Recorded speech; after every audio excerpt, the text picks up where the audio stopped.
ہم دو ٹکڑوں پر مشتمل ملک دیتے ہیں تمہیں، مغربی بھی اور مشرقی بھی، آؤ کرو نافذ یہاں پر اللہ کا دین۔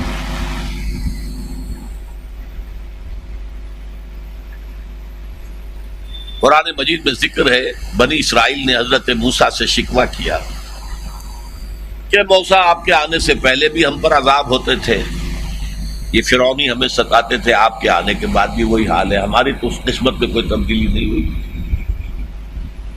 حضرت موسیٰ کا کیا جواب تھا جو ہے قرآن میں؟ عَسَىٰ رَبُّكُمْ أَن يُهْلِكَ عَدُوَّكُمْ وَيَسْتَخْلِفَكُمْ فِي الْأَرْضِ فَيَنظُرَ كَيْفَ تَعْمَلُونَ۔ قریب ہے کہ تمہارا رب تمہارے دشمن کو ہلاک کر دے گا، غرق کر دے گا، تمہیں زمین میں خلافت دے گا، حکومت دے گا، پھر دیکھے گا تم کیا کرتے ہو۔ فَيَنظُرَ كَيْفَ تَعْمَلُونَ۔ وہی ہمارے ساتھ اللہ نے کیا۔ لو میں تو کم سے کم مجھے تو یاد ہے، میں تو پاکستان کی تحریک کا ایک ادنا کارکن، ننھا کارکن کہہ لیجئے، ہائی اسکول کے اسٹوڈنٹ کی حیثیت سے ضلع حصار کی مسلم اسٹوڈنٹس فیڈریشن کا میں جنرل سیکریٹری تھا۔ سن 46 میں مسلم اسٹوڈنٹ فیڈریشن کا ایک بہت بڑا اجلاس ہوا لاہور میں، حبیبیہ ہال اسلامیہ کالج میں، قائد اعظم بھی تشریف لائے تھے، اور ہر ضلع سے صرف 2 نمائندوں کی اجازت تھی، زیادہ نہیں آنے کی اجازت نہیں تھی۔ ضلع حصار سے آنے والے 2 میں سے ایک میں تھا۔ ہم نے نعرے لگائے پاکستان کا مطلب کیا، لا الہ الا اللہ۔ ہم نے جمعۃ الوداع عیدین کے اندر گڑ گڑا کر دعائیں مانگی۔ اللہ نے کہا لو اب دیکھیں تم کرتے کیا کیا ہے ہم نے۔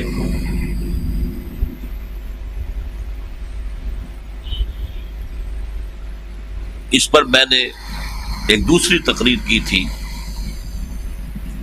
کیا پاکستان کے خاتمے کی الٹی گنتی شروع ہو چکی ہے؟ بہت تلخ عنوان ہے یہ۔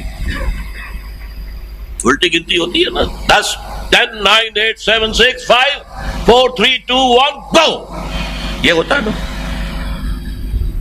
یہ الٹی گنتی شروع ہو گئی ہے، اور میری رائے ہے ہو چکی ہے۔ کیوں؟ جو مثبت سبب تھا اسلام کا وہ ہم نے کیا نہیں۔ ختم، نو جسٹیفیکیشن فار پاکستان۔ وہی سودی نظام وہاں وہی یہاں ہے، بلکہ وہ بہتر ہے، انہوں نے جاگیرداری نظام تو ختم کر دیا تھا، ہمارے اوپر تو یہ مصیبت مسلط ہے ابھی تک۔ جمہوریت آئے کیسے؟ دانشور لکھتے رہیں گے جمہوریت کا باپ نہیں آ سکتا یہاں پر جب تک کہ جاگیردار بیٹھا ہوا ہے۔ یہ تو ان کا میوزیکل چیئرز گیم ہے، باپ کے بجائے بیٹا یا بھتیجا یا فلاں، یہ وہی آئیں گے، چند گھرانے ہیں، تو مداری ہو، لغاری ہو، مداری ہو، جو بھی ہو، وہی خاندان ہے، وہی وڈیرے، وہی جاگیردار، وہی قوانین، وہی بلوچستان کے قبائل کے سردار۔ جمہوریت کہاں سے آ جائے گی؟ میں عالم عرب کے بارے میں تو یقین سے کہہ رہا ہوں، احادیث نبویہ سے صاف ظاہر ہے، ویل للعرب من شر قد اقترب، عربوں کے لیے ہلاکت ہے۔ حدیث میں آتا ہے کہ ایک شخص کے 100 بیٹے ہوں گے تو 99 مر جائیں گے، ایک بچے گا۔ سب سے بڑے مجرم وہ ہیں، ان کی مادری زبان میں اللہ کا کلام، اور انہوں نے اللہ کے کلام کے پیچھے اپنے آپ کو نہیں لگایا، اسے اپنا امام نہیں بنایا۔ کہتے ہیں وَاجْعَلْهُ لَنَا إِمَامًا وَنُورًا وَهُدًى، اسے ہمارا امام بنا دے۔ تم بناؤ گے تو بنے گا نا امام، بنانے کو تیاری نہیں، دعائیں مانگ رہے ہیں بڑی لمبی لمبی، 1 گھنٹے کی دعا جو ہے حرمین کے اندر مانگی جا رہی ہے تراویح کے بعد اور ختم قرآن کے بعد۔ یہ دعائیں تمہارے منہ پر دے ماری جاتی۔ ہو کون تم؟ لستم علی شیء حتی تقیموا التوراۃ والانجیل وما انزل الیکم من ربکم۔ اے نبی کہہ دیے اہل کتاب سے، تمہاری کوئی حیثیت ہماری نگاہ میں نہیں ہے جب تک کہ تورات اور انجیل کو قائم نہیں کرتے۔ یہی بات اپنے بارے میں سمجھیے، یا اہل القرآن لستم علی شیء حتی تقیموا القرآن، جب تک قرآن کے نظام کو قائم نہیں کرتے تمہارا منہ نہیں ہے کہ ہم سے دعا کرو، دفع ہو جاؤ۔ تم پڑھو قنوت نازلہ، کوئی اثر نہیں ہوگا۔ ڈھاکہ فال ہو گیا، روتے رہے، چیخ چیخ کر پکارتے رہے، حرمین میں پکارتے رہے، سنا اللہ نے۔ ابھی مرا ہے وہ جگجیت سنگھ اروڑا، جس کے سامنے یوت الجزیۃ عن ید وہم صاغرون، آپ کے جرنیل ٹائیگر نے اپنا جو ہے ریوالور پیش کیا تھا. جگجیت سنگھ اروڑا یہی کا تھا، گجرانوالے کا. بہرحال ابھی ایک امید ہے، جب تک بھی اللہ تعالیٰ مہلت دیتے ہیں. لیکن اس کا راستہ کیا ہے؟ پہلے تو میں امید افزا باتیں آپ کو بتا دوں. احادیث صحیحہ میں اس کی خبر دی گئی ہے کہ قیامت سے قبل پوری دنیا میں اسلام کا نظام قائم ہوگا. اور یہ اتنی پختہ حدیثیں ہیں کہ جو شخص ان کو پڑھ کر بھی شک کرے اس بات میں سمجھتا ہوں اس کا ایمان حضور پر نہیں ہے صلی اللہ علیہ وسلم. میں پڑھ نہیں سکتا، وقت نہیں ہے اتنا، لیکن ہم نے نوید خلافت کے نام سے 4 ورقہ بہت لاکھوں کی تعداد میں شائع کیا ہے. غلطی ہوئی ہے، آج بھی مجھے لے آنا چاہیے تھا 200-400 آپ کو تقسیم کرنے کے لیے. دوسرے اشارے ہیں. یہ پہلی بات تو ایسی ہے 100% کہ جس میں شک نہیں. مجھے جتنا مجھے یقین ہے کہ مجھے موت آئے گی، اور جتنا مجھے یقین ہے کل صبح سورج طلوع ہوگا، اتنا ہی یقین ہے کہ پوری دنیا پر اللہ کے دین کا غلبہ ہوگا. اس وقت یہودی اور عیسائی اسلام کو مٹانے پر تل گئے. عیسائی یہودیوں کے اعلی کار ہیں، اصل جو یوز کر رہے ہیں انہیں وہ یہودی ہے، زائنسٹ. اور یہودیوں کا اصل اعلی کار ویسٹ، وائٹ اینگلو سیکسن پروٹیسٹنٹس، برطانیہ کے لوگ اور یو ایس اے کے پروٹیسٹنٹس، جنہیں کہا جاتا ہے کرسچین زائنسٹ. یہ زائنسٹ ہیں، یہودی ہیں اگرچہ عیسائی ہیں. یہ تلے ہوئے ہیں اسلام کو ختم کرنے میں. اقبال نے کہا ہے دنیا کو ہے پھر مار کا روح و بدن پیش، تہذیب نے پھر اپنے درندوں کو ابھارا، اللہ کو پامر دیے مومن پہ بھروسہ، ابلیس کو یورپ کی مشینوں کا سہارا. وہ مقابلہ آنے والا ہے اور اس میں آخری غلبہ اسلام کو ہوگا. اس کے لیے پہلے کسی عرب سے مشرقی علاقے کے اندر نظام خلافت قائم ہوگا. حضور کی یہ حدیث بھی ہے کہ مجھے ہندوستان کی طرف سے ٹھنڈی ہوا آ رہی ہے. اقبال نے کہا میرے عرب کو آئی ٹھنڈی ہوا جہاں سے، میرا وطن وہی ہے، میرا وطن وہی. اور حدیث میں آیا ہے یخرج الناس من المشرق یؤطئون للمہدی یعنی سلطان. کسی مشرقی ملک میں اسلام کا نظام قائم ہوگا اور وہاں سے فوجیں آئیں گی جو عرب میں حضرت مہدی کی حکومت قائم کریں گی. حضرت مہدی کا ظہور تو وہی ہوگا عرب میں، لیکن عرب کھوکھلے ہو چکے، عیاشیوں کی وجہ سے ختم ہو چکے، ان میں دم نہیں ہے. فوجیں جائیں گی کسی مشرقی. اب مشرق میں کون ہے؟ ایران ہے، وہ خلافت کا قائل ہی نہیں، وہ تو امامت کے قائل ہیں. پھر افغانستان ہے، پھر پاکستان ہے. یہ ہیں وہ خطے کہ جہاں سے انشاءاللہ خلافت کا نظام دوبارہ ابھرے گا اور یہیں سے پھر پھیلے گا. لیکن کیسے ہوگا؟ میرے نزدیک بڑی مہلت میرے اور آپ کے پاس کم رہ گئی ہے کہ پاکستانی قوم میں 2 سطحوں پر توبہ کا عمل شروع ہو جائے. دیکھیے تمام رسولوں کی تاریخ میں ایک ایکسیپشنل مثال ہے حضرت یونس علیہ السلام کی. جب رسول یہ کہہ دیتے تھے کہ اب اللہ کا عذاب آ کر رہے گا، تو پھر اس عذاب کے آثار شروع ہونے کے بعد چاہے کتنی ہی توبہ تلہ کر لیں پھر وہ لوٹتا نہیں تھا. الا قوم یونس، اس کا استثناء صرف ایک ہے، قوم یونس. اس کی وجہ کیا ہے؟ اس کے معاملے میں حضرت یونس سے خطا ہو گئی. اللہ کا اصول یہ ہے کہ رسول جس قوم کی طرف بھیجا گیا وہ اپنی جگہ نہیں چھوڑ سکتا جب تک کہ اللہ کی ایکسپریس پرمیشن نہ آ جائے. آپ نے سنا ہوگا سیرت میں کہ ہجرت مدینہ کا عام اعلان حضور نے کر دیا تھا، جو جا سکتا ہے چلا جائے، چلے جائیں، کہ اپنے لیے منتظر تھے۔ حضرت ابو بکر پوچھتے تھے جی اجازت آ گئی؟ نہیں ابھی نہیں آئی۔ اجازت آ گئی؟ نہیں آئی۔ جب تک اجازت پر رسول نہیں چھوڑ سکتا اپنی جگہ۔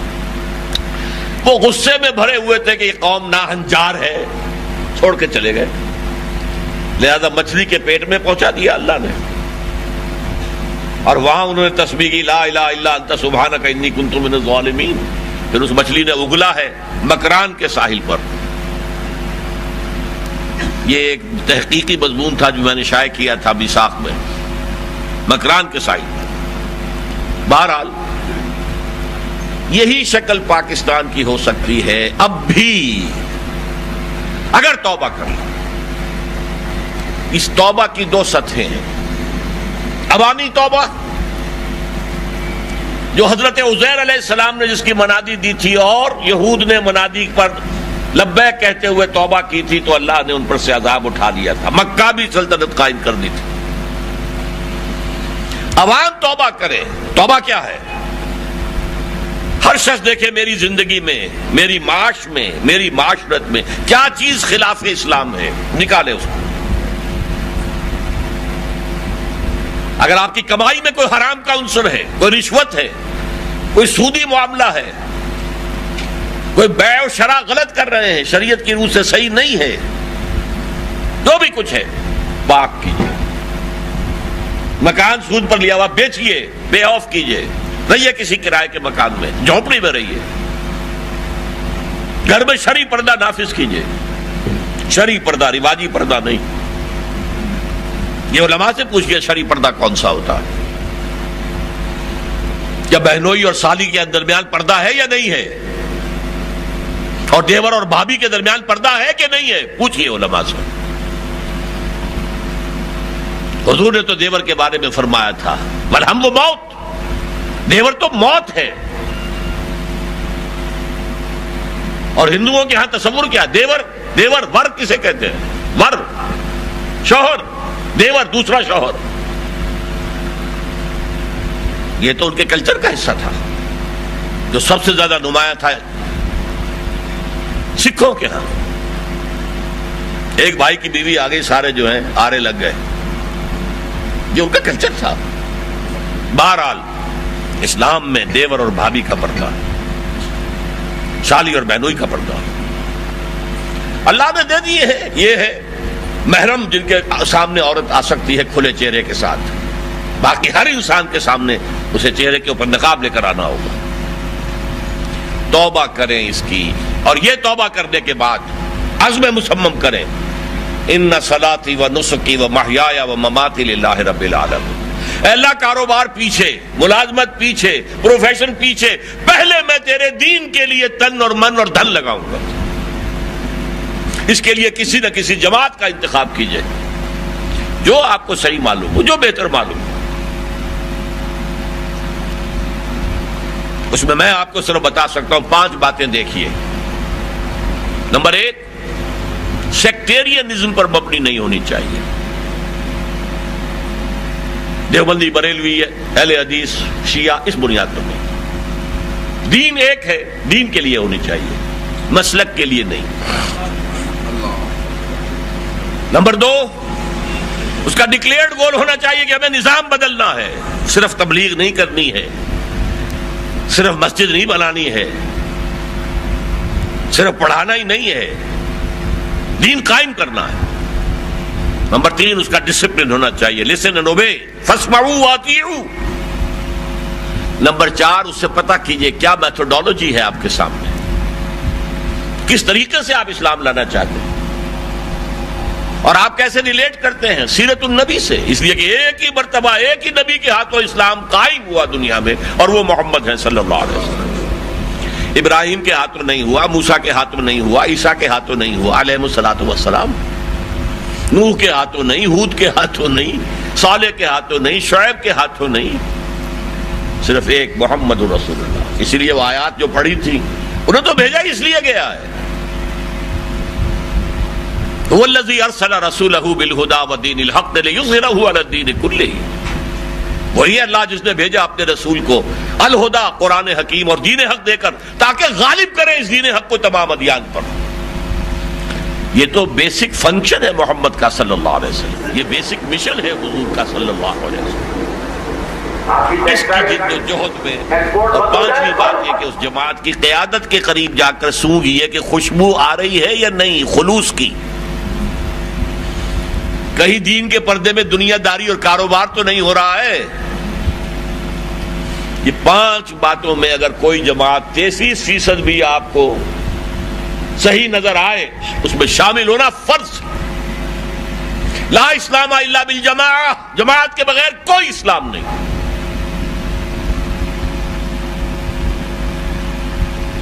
یہ تو توبہ ہوگی آپ کی عوام کی سطح پر، افراد کی سطح پر. پہلی توبہ اپنی معاش اپنی معاشرت سے غیر اسلامی چیزیں نکال باہر کریں. دوسرے اپنے تن من دھن کا تھوڑا حصہ لگائیں دنیا کمانے میں، زیادہ حصہ لگائیں اللہ کے دین کے غلبے کی جد و جہد میں. اس مقصد کے لیے کسی جماعت میں شامل ہوں. تنظیم اسلامی بھی ایک جماعت ہے، ہم نے قائم کی ہے، اس کا بھی مطالعہ کیجئے، دیکھیے، پڑھیے، سوچیے. دوسری سطح کیا ہے؟ سرکاری سطح، حکومت کی سطح، قومی سطح. اس پر بڑی بدقسمتی کی بات آپ کو بتا رہا ہوں. پاکستان کے دستور میں مکمل اسلام موجود ہے. وہ میرے پاس آئے، ضیاء الحق صاحب کہہ رہے ہیں بہنوئی ان کے، جب ڈاکٹر صاحب سے کہے کام کرنا تو میدان میں آئے، وزیر بنے. میں جا رہا ہوں عمرے کے لیے، واپس آ کر میں نئی وزارت بناؤں گا. میں نے کہا ان سے کہہ دیجئے کہ نمبر 1 تو میں اس کا اہل نہیں. میں کوریڈورز آف پاور جنہیں کہتے ہیں ان میں کبھی گھوما پھرا ہی نہیں ہوں. میں وہاں کے ایٹیکیٹ سے ہی واقف نہیں. نمبر 2 یہ کہ آپ نے ہمیں کام کچھ نہیں کرنے دینا. اصل حکومت فوج کی ہے، بدنام ہم ہو جائیں گے، انہوں نے کچھ نہیں کیا. صاف کام ہے. تو ڈاکٹر رڈائی صاحب نے کہا زندہ ہے ابھی، آپ جہاں پوچھ لے، کراچی میں سرجن ہیں، بڑے اچھے، بہت نیک آدمی، ہماری انجمن خدام القرآن کے فاؤنڈر ممبرز میں سے. ان کا کہ بالکل یہی باتیں میں کہہ چکا ہوں کہ ڈاکٹر صاحب کا جواب یہ ہوگا. پھر انہوں نے شورا میں بلایا تو میں چلا گیا. میں نے کہا ٹھیک ہے، یہاں تو مجھے مشورہ دینا ہے نا، تو میں اپنے جمعے کے خطبے میں بھی مشورے دیتا ہوں، یہ کرو یہ نہ کرو. میں نے ہی کہا تھا کہ یہ ضیاء الحق صاحب آپ کے دور میں مسلمانوں کی لڑکیوں کی ہاکی ٹیم جا رہی ہے، آپ کے دور میں. اللہ کا شکر ہے وہ موجود تھا وہاں، اس جمعے میں میرے سامنے پہلی صف میں بیٹھا ہوا تھا، تو اس نے بند کر دی. لیکن جو کرکٹ کے لیے میں نے کہا تھا وہ سننے کو تیار نہیں ہوا. میں نے کہا اس گیم کا جنازہ نکالو یہاں سے. 5 دن اور پوری قوم پاگل ہوئی ہوئی ہے. پچھلے زمانے میں تو یہی تھا نا کہ جو جا کے دیکھیں. اب تو یہ کہ ٹی وی کے اوپر بیٹھے ہوئے سب لوگ، نہ دفتروں میں کام، نہ کالجوں میں کوئی پڑھائی، نہ اسکولوں میں کوئی کام. نکالو اس کو. لیکن نہیں سنا انہوں نے. خیر میں نے شورا میں قبولیت کر لی، شورا میں شرکت. وہاں جا کے میں نے دیکھا کوئی ارادہ ان کا نہیں ہے، کوئی نیت نہیں ہے اسلام کا کام کرنے کی، یہ صرف دکھاوا ہے. میں نے ٹائم مانگا سیکنڈ سیشن کے اندر کہ میں آپ سے ملنا چاہتا ہوں. کہ میرے پاس یہاں ٹائم نہیں ہے، لاہور آ رہا ہوں میں، وہیں مل لیجیے. میں چلا گیا. 5 جولائی 1982 کو میں نے کہا غور سے سن لیجئے. میں نے کہا ضیاء صاحب اپنے ماتھے پر کلنک کا ٹیکا لیے پھر رہے ہیں. اچھا میں نے تو یہ محاورہ استعمال کیا تھا ان کے ہاں محراب واقعی جو ہے سجدے کا نشان. میں نے کہا وہ جو اچانک احساس ہے، میں نے یہ کیا کہہ دیا، یہ تو غصے میں آ جائیں گے. لیکن بڑا متحمل مزاج آدمی تھا. کیوں کس لیے کہہ رہے ہیں، کیا بات ہے؟ میں نے کہا آپ نے فیڈرل شریعت کوڈ بنائی، اپنے ہینڈ پکڈ علماء کو اس میں رکھا ہے. تقی عثمانی کس کا چوائس ہے؟ پیر کرم شاہ صاحب کس کا چوائس ہے؟ ملک غلام علی صاحب کس کا چوائس؟ آپ کا. آپ کو ان کے دیانتداری پر، ان کے علم پر کوئی بھروسہ ہے کہ نہیں؟ لیکن آپ نے ان کے ہاتھ باندھ دیے. آئلی قوانین پر بھی بات نہیں کر سکتے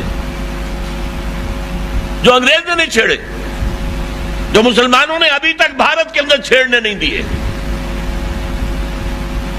میں نے کہا میں یہ نہیں کہتا غلام احمد پرویز اس وقت تک زندہ تھا، میں یہ نہیں کہتا کہ جو میں کہتا ہوں وہ آپ کریں. آپ اپنے اس کورٹ کے ہاتھ کھول دیں.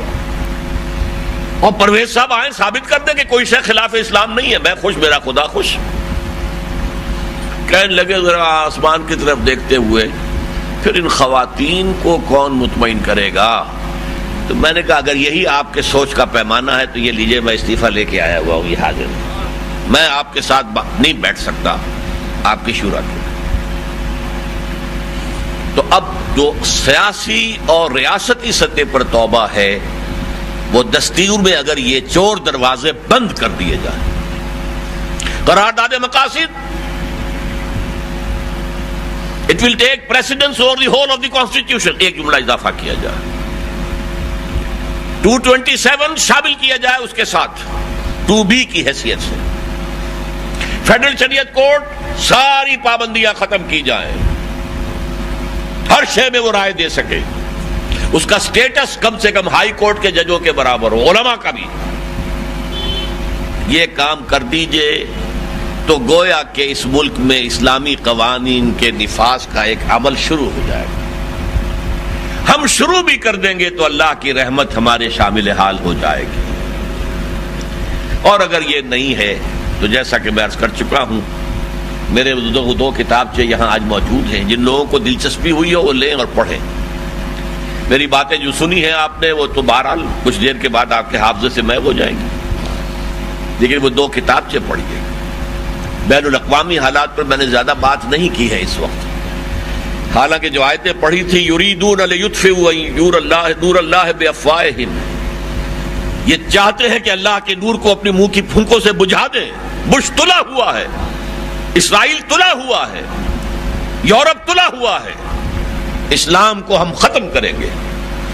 اسلام کو مذہب کی حیثیت سے ختم نہیں کرنا چاہتے. رہو، نماز پڑھو، روزہ رکھو، ہمیں کوئی اعتراض نہیں، لیکن اسلام کا سیاسی نظام، اسلام کا معاشی نظام، اسلام کا سماجی نظام، nothing doing, there can be no compromise. ہمیں ختم کر کے رہے.